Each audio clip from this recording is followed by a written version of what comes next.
ബഹുമാനപ്പെട്ട അധ്യാപകരെ, പ്രിയപ്പെട്ട കൂട്ടുകാരെ, എല്ലാവർക്കും എൻ്റെ വിനീതമായ നമസ്കാരം. ഇന്ന് ഓഗസ്റ്റ് 6, ഹിരോഷിമ ദിനം.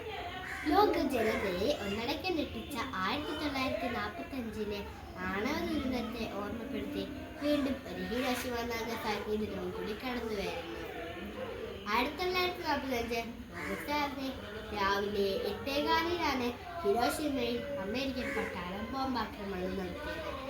ലിറ്റിൽ ബോയ് എന്ന് പേരിട്ടിരുന്ന ആ യുറേനിയം ബോംബിന്റെ സ്ഫോടനത്തിൽ ഹിരോഷിമ നഗരം പൂർണ്ണമായി അഗ്നിക്കിരയായി.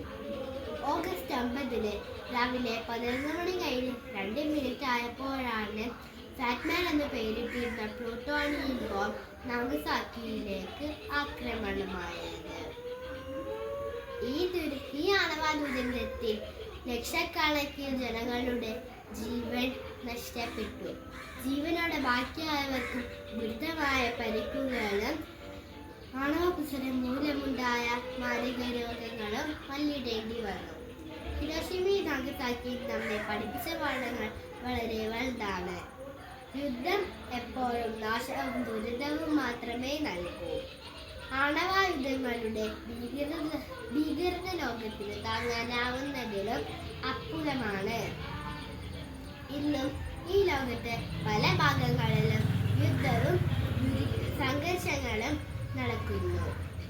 ലോകത്ത് നിലവിലുള്ള ഒരു പ്രശ്നത്തിനും പരിഹാരമാവാൻ യുദ്ധങ്ങൾക്ക് ആവില്ല.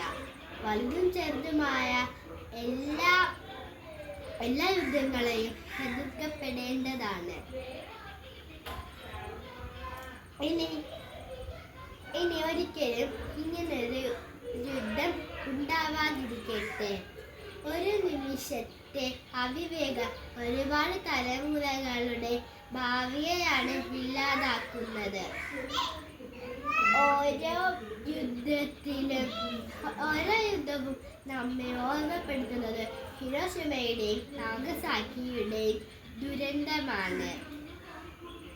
ഈ ദിനത്തിൽ ആ യുദ്ധത്തിൽ ജീവൻ നഷ്ടപ്പെട്ട ഏവർക്കും നമുക്ക് പ്രണാമം അർപ്പിക്കാം. യുദ്ധം മരണമാണ്, സമാധാനം ജീവിതവും. ലോകസമസ്ത സുഖിനോ ഭവന്തു. ലോകത്തിലെ സർവ്വജനാജനങ്ങൾക്കും സന്തോഷം ഭവിക്കട്ടെ. നന്ദി.